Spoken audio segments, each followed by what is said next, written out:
Good morning students. अज commercial law के इस लैक्चर दे विच असी जिहड़ा टॉपिक डिस्कस करना आ वो है modes of revocation of offer. ये टॉपिक साडा इस चैप्टर का लास्ट टॉपिक आ। ये नाल ही ये चैप्टर खत्म हो जाएगा तो नैक्सट लैक्चर च असी नैक्सट चैप्टर कंसीडरेशन स्टार्ट करांगे। सो असी हुण तक पढ़ चुके हैं ऑफर के बारे विच ते एक्सैप्टेंस के बारे विच। ये भी पढ़ चुके हैं कि वैलिड ऑफर के की एसेंशियल्स होंदे आ ते वैलिड एक्सैप्टेंस के की एसेंशियल्स होंदे आ। ते नाल दी नाल असी ये भी पढ़ चुके हैं कि ऑफर और एक्सैप्टेंस की कम्युनिकेशन जिहड़ी आ वो होनी जरूरी आ ते वो कम्युनिकेशन कंप्लीट होने दे नाल ही जिहड़ी आ ऑफर और एक्सैप्टेंस जिहड़ी आ किसी भी एग्रीमेंट दे विच कन्वर्ट हुंदी आ। हुण असी जिहड़ा टॉपिक करना है मोड्स ऑफ रेवोकेशन। रेवोकेशन का मतलब हुंदा ऑफर नूं खत्म करना। जिहड़ी ऑफर ऑफरर ने ऑफरी नूं दित्ती आ एक्सैप्टर नूं दित्ती आ, अगर हुण वो चाहुंदा आ कि वो ऑफर जिहड़ी आ वो विड्रॉ करना चाहुंदा आ, यानी वो चाहुंदा नहीं हैगा कि वो ऑफर जिहड़ी आ उहनूं एक्सैप्टर एक्सैप्ट करे। सो एक्सैप्टेंस तो पहला ही वो अपनी ऑफर नूं विड्रॉ कर सकदा हुंदा आ। ये असी कल ही पढ़िया कि ऑफरर जिहड़ा हैगा आ इस तो पहला कि अगेंस्ट द ऑफरर कम्युनिकेशन जिहड़ी कंप्लीट होवे, यानी कि जिहड़ा एक्सैप्टर आ अपनी जो एक्सैप्टेंस आ वो देवे। अगर डिस्टेंस ते आ तो अगर वो लैटर नूं पोस्ट करे उहदे तो पहला ही ऑफरर जिहड़ा आ अपनी ऑफर नूं रिवॉक कर सकदा आ, यानी कि अपनी ऑफर विड्रॉ कर सकदा आ। हुण किहड़े मैथड्स आ जिन्हां दे नाल ये ऑफर विड्रॉ की जा सकती है। सब तो पहला है by notice of revocation. Offer जिहड़ी हैगी आ वो किस तरह आपां कम्युनिकेट करदे आ, उसे तरीके दे नाल ऑफर जिहड़ी आ रिवॉक भी की जा सकती आ। उसदी रेवोकेशन का जो नोटिस आ वो कम्युनिकेट करके कम्युनिकेट किहनूं करना आ, ऑफरर नूं या फिर उहदे एजेंट नूं।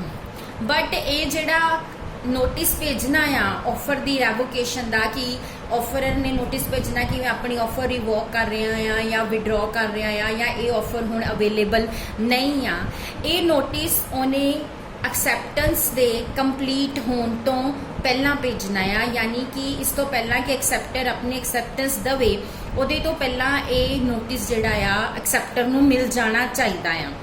ठीक है, जे ऑफर आपां रिटर्न दे विच कर रहे हैं तो उस ऑफर नूं असी बाय वर्ड ऑफ माउथ भी रिवोक कर सकते हैं। ये जरूरी नहीं आ कि जे ऑफर रिटर्न दी गई है तो उसकी रेवोकेशन भी रिटर्न ही दी जाएगी।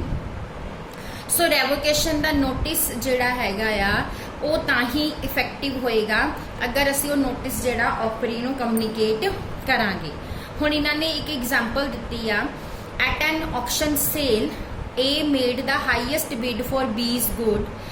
ऑक्शन चल रही आ, ऑक्शन दे विच B दियां गुड्स दी ऑक्शन हो रही आ सेल दी, ते A ने हाईएस्ट बिड दित्ती आ कीती आ। A दे बिड करन दा मतलब आ कि वो ऑफर दे रहा आ कि वो B दियां गुड्स नूं उस पर्टिकुलर प्राइस ते खरीदण लई तैयार आ। ठीक आ, उस बिड दी एक्सैप्टेंस किद्दां हुंदी आ with the fall of hammer. तुसी देखिया होना ऑक्शन दे विच, तुसी टीवी च भी देखिया होना कि वो जिन्ना भी प्राइस हाईएस्ट प्राइस हुंदा आ वो 3 वारी जिहड़ा हैगा हैमर मारदे ने टेबल ते। लाइक हाईएस्ट प्राइस 5 लाख आ तो 5 लाख 1, 5 लाख 2, 5 लाख 3 इस तरह बोलिया जाता ना। सो जिहड़ा फॉल ऑफ हैमर हुंदा इहदा मतलब हुंदा कि जो बिडर आ उहदी बिड नूं जो ऑफर दे रहा उहदी ऑफर नूं एक्सैप्ट किया जा रहा है। और हुण इस ऑक्शन दे विच ये जिहड़ा आ इस तो पहला कि फॉल ऑफ हैमर होवे उहदे तो पहला अपनी उस बिड नूं विड्रॉ कर सकदा हुंदा आ। ठीक है, और उन्हें विड्रॉ कर ली बिड, बट बी ने जिहड़ा हैगा उहदे फेवर दे विच जिहड़ियां हैगियां गुड्स दी डील साइन करती। हुण बी जिहड़ा आ ए नूं स्यू कर रहा प्राइस लई, बट इत्थे की आ कि ए ने जिहड़ी ऑफर कीती सी जो बिड कीती सी ਉਹ ਉਹਨੇ विड्रॉ कर ਲਈ ਸੀ बिफोर द एक्सैप्टेंस। एक्सैप्टेंस उत्थे की सी फॉल ऑफ द हैमर, और फॉल ऑफ हैमर तो पहला उन्हें अपनी ऑफर विड्रॉ कर ਲਈ ਸੀ, इसलिए वो प्राइस जिहड़ा आ पे नहीं करेगा। हुण ये साडा पहला मैथड आ बाय नोटिस ऑफ रेवोकेशन। उस तो बाद सैकेंड है बाय लैप्स ऑफ टाइम। कोई भी ऑफर जिहड़ी हैगी आ ਉਹਨੂੰ एक्सेप्ट करन दा एक पर्टिकुलर प्रेसक्राइब्ड टाइम हुंदा आ। ठीक है, ऑफरर जो ऑफर दिंदा है एक्सेप्टर नूं ते नाल ही टाइम स्पैसीफाई करदा आ कि उस एक्सेप्टेंस नूं जिहड़ा उहने कम्युनीकेट करना आ ਉਹ विदिन 5 डेज़ करना, विदिन 10 डेज़ करना या इस तरह एक टाइम जिहड़ा मैंशन किया जाता है। अगर वो टाइम लैप्स हो जाता, मतलब वो टाइम खत्म हो गया या 5 दिन खत्म हो चुके आ बट एक्सेप्टर ने हजे तक अपनी एक्सेप्टेंस नहीं दी तो ये भी ऑफर जिहड़ी आ लैप्स हो जाती आ। जरूरी नहीं आ कि हर ऑफर दे विच एक टाइम मैंशन किया जाए और अगर कोई टाइम मैंशन नहीं किया गया एक्सेप्टेंस लिए, कोई टाइम स्पैसीफाई नहीं किया गया तो उस केस दे विच की हुंदा आ कि एक रीजनेबल टाइम देखा जाता है। ये रीजनेबल टाइम की है, ये हरेक केस दे जिहड़े पर्टिकुलर सरकमस्टांसिस हुंदे आ उहदे ते डिपेंड करता है। हुण इन्हां ने एग्जाम्पल दित्ती आ एक कि डी ने ऑफर की एच नूं कि डी एच नूं अपनी वूल जिहड़ी आ सैल करना चाहता है on a Thursday and agreed to जिहड़ी डील की उन्हें वो थर्सडे नूं उहनूं ऑफर की आ और नाल ही agree to give him 3 days उन्होंने 3 दिन दे दिते एक्सेप्ट करने के लिए एंड एच जिहड़ा आ वो ऑफर नूं एक्सेप्ट कर रहा मंडे नूं बट अगर असीं 3 दिन काउंट करिए थर्सडे तो फ्राइडे सैटरडे एंड संडे इहदा मतलब उन्होंने ऑफर एक्सेप्ट करनी चाहिए सी संडे टाइम बट उन्हें कदों एक्सेप्ट की आ मंडे तक बट ये नाल की हैगा ओदी ऑफर जिहड़ी डी दी ओ लैप्स हो गई आ और डी ने वो जिहड़ी वूल आ किसी होर नूं सोल्ड कर दी। नैक्सट है थर्ड पॉइंट है bye non fulfilment of condition president. मैं तुहानूं एक पॉइंट पढ़ाया सी कि offer may be a conditional कि ऑफर जिहड़ी आ कंडीशनल हो सकती हुंदी आ, यानी ऑफरर ऑफर करन दे टाइम ते कोई कंडीशन भी नाल लगा सकता आ। फिर उस केस दे विच वो ऑफर तां ही एक्सेप्ट हुंदी आ अगर उहदे नाल लगाई गई उस कंडीशन नूं भी एक्सेप्ट किया जावे। बट अगर एक्सेप्टर उहदी कंडीशन नूं एक्सेप्ट नहीं करता या फुलफिल नहीं करता फिर उस केस दे विच भी ऑफर जिहड़ी हैगी आ लैप्स हो जाती आ। जिस तरह इन्होंने एग्जाम्पल दी आ कि ए ने एक्स ने वाई नूं ऑफर की कि उन्होंने कुछ गुड्स बेचनिया चाहता आ, नाल ही कंडीशन की लाती कि उन्होंने कुछ अमाउंट जिहड़ा आ वो पे करना पेगा उस डेट तो पहला बट उन्हें वो अमाउंट नहीं पे किया। सो ये नाल भी ਇਹਦਾ मतलब आ कि उन्हें कंडीशन फुलफिल नहीं की तो ये नाल भी ऑफर जिहड़ी हैगी आ वो लैप्स हो जाती है। नैक्सट है फोर्थ पॉइंट आ बाय डेथ और इनसैनिटी। कोई भी प्रपोजल जिहड़ा हैगा आ और रिवोक हो जाता आ अगर उस प्रपोजल की एक्सैप्टेंस तो पहला प्रपोजल जिहड़ा हैगा आ उहदी डेथ हो जाती आ या वो इनसेन हो जाता आ और इस गल की नॉलेज एक्सेप्टर नूं बिफोर द एक्सेप्टेंस मिल जाती है कि प्रपोजल की डेथ हो गई है या वो इनसेन हो गया है। सो इस केस दे विच भी ऑफर जिहड़ी हैगी आ वो लैप्स हो जाती है। उस तो बाद नैक्सट पॉइंट आ बाय द काउंटर ऑफर। एक ऑफर जिहड़ी आ उदों खत्म हो जाती आ जदों ऑफरी अग्यों काउंटर ऑफर कर दिंदा आ। काउंटर ऑफर करने का मतलब की हुंदा आ कि उन्हें ऑफरर की ऑफर नूं रिजैक्ट कर दिता है। सो उस केस दे विच भी ओरिजिनल ऑफर जिहड़ी हैगी आ वो लैप्स हो जाती है। जिस तरह इन्होंने एग्जाम्पल दी आ भी ए जिहड़ा उन्हें बी नूं ऑफर की कि वो अपना हाउस उन्होंने सेल करना चाहता फॉर 1000 बट बी जिहड़ा हैगा उन्हें की रिप्लाई दिता कि वो उन्होंने 950 ही दे सकता है।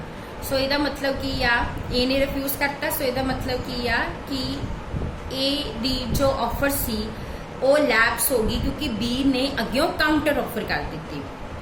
उस तो बाद नैक्सट है by the non acceptance of the offer according to the prescribed और यूजुअल मोड। अगर ऑफरर ने कोई मोड प्रेसक्राइब किया हो एक्सेप्टेंस का, जिस तरह मैं तुहानूं पहला भी दस्सिया सी एसेंशियल एलीमेंट्स हुंदा आ कि ऑफर नूं उसे मोड च एक्सेप्ट करना पैंदा। अगर उन्हें लैटर किया आ कि लैटर लिखिया जाए तो लैटर लिखनी पएगी, अगर फोन करने को किया तो फोन करना पएगा, अगर मेल करने को किया तो मेल करनी पएगी। अगर वो इस मोड नूं जिहड़ा आ प्रेसक्राइब्ड मोड नाल एक्सेप्ट नहीं करता ऑफर नूं तो उहदे नाल भी ऑफर जिहड़ी आ लैप्स हो जाती है।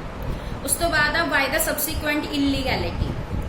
ਅਗਰ ਹੁਣ ਜਿਸ ਤਰ੍ਹਾਂ ਆਪਾਂ ਪੜ੍ਹਿਆ ਸੀ ਨਾ ਵੋਇਡ ਕੰਟਰੈਕਟ, ਕਿ ਜਦੋਂ ਕੰਟਰੈਕਟ ਸਾਈਨ ਕੀਤੇ ਗਏ ਉਸ ਵੇਲੇ ਤਾਂ ਵੈਲਿਡ ਸੀ, ਬਟ ਬਾਅਦ ਵਿੱਚ ਕਿਸੇ ਰੀਜ਼ਨਸ ਕਰਕੇ ਉਹਨਾਂ ਨੂੰ ਪਰਫਾਰਮ ਕਰਨਾ ਪੋਸੀਬਲ ਨਹੀਂ ਗਿਆ। ਸੋ ਇਸੇ ਤਰ੍ਹਾਂ ਹੀ ਅਗਰ ਇੱਕ ਆਫਰ ਕੀਤੀ ਗਈ ਆ ਬਟ ਬਾਅਦ ਵਿੱਚ ਉਹ ਆਫਰ ਜਿਹੜੀ ਹੈਗੀ ਆ ਇਲੀਗਲ ਹੋ ਜਾਂਦੀ ਆ। ਆਫਰ ਕਰਨ ਵੇਲੇ ਲੀਗਲ ਸੀ ਬਟ ਬਾਅਦ ਵਿੱਚ ਉਹਨੂੰ ਉਸ ਕੰਮ ਨੂੰ ਕਰਨਾ, ਪਰਫਾਰਮ ਕਰਨਾ ਇਲੀਗਲ ਹੋ ਜਾਂਦਾ ਆ। ਸੋ ਉਸ ਕੇਸ ਦੇ ਵਿੱਚ ਵੀ ਉਹ ਆਫਰ ਜਿਹੜੀ ਆ ਲੈਪਸ ਹੋ ਜਾਂਦੀ ਆ। ਜਿੱਦਾਂ ਇਹਨਾਂ ਨੇ ਐਗਜ਼ਾਮਪਲ ਦਿੱਤੀ ਆ ਕਿ ਇੱਕ ਆਫਰ ਕੀਤੀ ਗਈ ਆ ਕਿ ਇਹ ਜਿਹੜਾ ਬੀ ਨੂੰ ਆਫਰ ਦੇ ਰਿਹਾ ਕਿ ਉਹ ਵੀਟ ਦੇ 10 ਬੈਗਸ ਜਿਹੜੇ ਹੈਗੇ ਆ ਵੇਚੇਗਾ ਉਹਨੂੰ 2500 ਦੇ ਵਿੱਚ, ਬਟ ਇਹਦੇ ਤੋਂ ਪਹਿਲਾਂ ਕਿ ਉਹ ਆਫਰ ਨੂੰ ਐਕਸੈਪਟ ਕਰਦਾ, ਇੱਕ ਲਾਅ ਪਾਸ ਹੋ ਗਿਆ ਜਿਹਦੇ ਵਿੱਚ ਕੀ ਕਹਿਤਾ ਗਿਆ ਕਿ ਕੋਈ ਵੀ ਇੰਡੀਵਿਜੂਅਲ ਜਿਹੜਾ ਹੈਗਾ ਪ੍ਰਾਈਵੇਟ ਇੰਡੀਵਿਜੂਅਲ ਉਹ ਵੀਟ ਦੀ ਸੇਲ ਨਹੀਂ ਕਰ ਸਕਦਾ। ਸੋ ਇਹਦਾ ਮਤਲਬ ਕੀ ਆ ਕਿ ਉਹ ਕੰਮ ਕਰਨਾ ਹੁਣ ਇਲੀਗਲ ਹੋ ਗਿਆ। ਸੋ ਇਸ ਕਰਕੇ ਉਹ ਆਫਰ ਜਿਹੜੀ ਹੈਗੀ ਆ ਲੈਪਸ ਹੋ ਜਾਂਦੀ ਹੈ। ਇਸ ਤੋਂ ਬਾਅਦ ਜਿਹੜੇ ਆਹ ਪੁਆਇੰਟਸ ਹੈਗੇ ਆ ਕਮਿਊਨੀਕੇਸ਼ਨ ਆਫ ਰੈਵੋਕੇਸ਼ਨ ਆਫ ਐਕਸੈਪਟੈਂਸ। ਜਿਸ ਤਰ੍ਹਾਂ ਆਪਾਂ ਗੱਲ ਕੀਤੀ ਆ ਕਿ ਆਫਰ ਦੀ ਵੀ ਆਫਰ ਰਿਵੋਕ ਕੀਤੀ ਜਾ ਸਕਦੀ ਆ, ਇਸੇ ਤਰ੍ਹਾਂ ਐਕਸੈਪਟੈਂਸ ਵੀ ਰਿਵੋਕ ਕੀਤੀ ਜਾ ਸਕਦੀ ਆ, ਬਟ ਇਹਦੇ ਤੋਂ ਪਹਿਲਾਂ ਕਿ ਉਹਦੀ ਜਿਹੜੀ ਕਮਿਊਨੀਕੇਸ਼ਨ ਆ ਉਹ ਅਗੇਂਸਟ ਦਾ ਐਕਸੈਪਟਡ ਕੰਪਲੀਟ ਹੋਵੇ, ਉਹਦੇ ਤੋਂ ਪਹਿਲਾਂ ਹੀ ਉਹਨੂੰ ਰਿਵੋਕ ਕੀਤਾ ਜਾ ਸਕਦਾ, ਉਹਦੇ ਤੋਂ ਬਾਅਦ ਨਹੀਂ। ਇਹਦਾ ਮਤਲਬ ਆ ਕਿ ਅਗਰ ਐਕਸੈਪਟੈਂਸ ਬਾਈ ਪੋਸਟ ਭੇਜੀ ਗਈ ਆ ਤਾਂ ਇਸ ਤੋਂ ਪਹਿਲਾਂ ਕਿ ਆਫਰਰ ਨੂੰ ਉਹ ਲੈਟਰ ਮਿਲੇ ਐਕਸੈਪਟੈਂਸ ਦੀ, ਉਹਦੇ ਤੋਂ ਪਹਿਲਾਂ ਐਕਸੈਪਟਰ ਆਪਣੀ ਐਕਸੈਪਟੈਂਸ ਨੂੰ ਰਿਵੋਕ ਕਰ ਸਕਦਾ ਹੁੰਦਾ ਆ। ਸੋ ਇਹਦੇ ਨਾਲ ਹੀ ਸਾਡਾ ਇਹ ਜਿਹੜਾ ਚੈਪਟਰ ਆ ਇਹ ਖਤਮ ਹੁੰਦਾ ਆ ਤੇ ਅਸੀਂ ਹੁਣ ਨੈਕਸਟ ਚੈਪਟਰ ਜਿਹੜਾ ਹੈਗਾ ਉਹ ਨੈਕਸਟ ਲੈਕਚਰ ਦੇ ਵਿੱਚ ਸ਼ੁਰੂ ਕਰਨਾ, ਕੰਸੀਡਰੇਸ਼ਨ। ਸਟੂਡੈਂਟਸ ਜਦੋਂ ਅਸੀਂ ਕੋਈ ਵੀ ਚੈਪਟਰ ਕਰਦੇ ਆ ਉਸ ਚੈਪਟਰ ਦੇ ਐਂਡ ਵਿੱਚ ਤੁਸੀਂ ਦੇਖੋਗੇ ਇਸ ਤਰ੍ਹਾਂ ਦੀਆਂ ਕੁਝ ਪ੍ਰੈਕਟੀਕਲ ਪ੍ਰੋਬਲਮਸ ਦਿੱਤੀਆਂ ਹੁੰਦੀਆਂ ਆ। ਜਦੋਂ ਤੁਸੀਂ ਚੈਪਟਰ ਥੋਰੋਲੀ ਪੜ੍ਹ ਲਓ, ਸਟੱਡੀ ਕਰ ਲਓ, ਉਹਦੇ ਤੋਂ ਬਾਅਦ ਇਹਨਾਂ ਪ੍ਰੈਕਟੀਕਲ ਪ੍ਰੋਬਲਮਸ ਨੂੰ ਸੋਲਵ ਕਰਿਆ ਕਰੋ। ਇਹਦੇ ਵਿੱਚ ਕੀ ਹੁੰਦਾ, ਸਿਚੁਏਸ਼ਨਸ ਦਿੱਤੀਆਂ ਹੁੰਦੀਆਂ ਵੀ ਆ ਹੋ ਗਿਆ ਤਾਂ ਕੀ ਹੋਏਗਾ, ਉਹ ਤੁਸੀਂ ਲਾਅ ਦੇ ਅਕੋਰਡਿੰਗ ਦੱਸਣਾ ਹੁੰਦਾ ਵੀ ਕੀ ਹੋਏਗਾ। Thank you.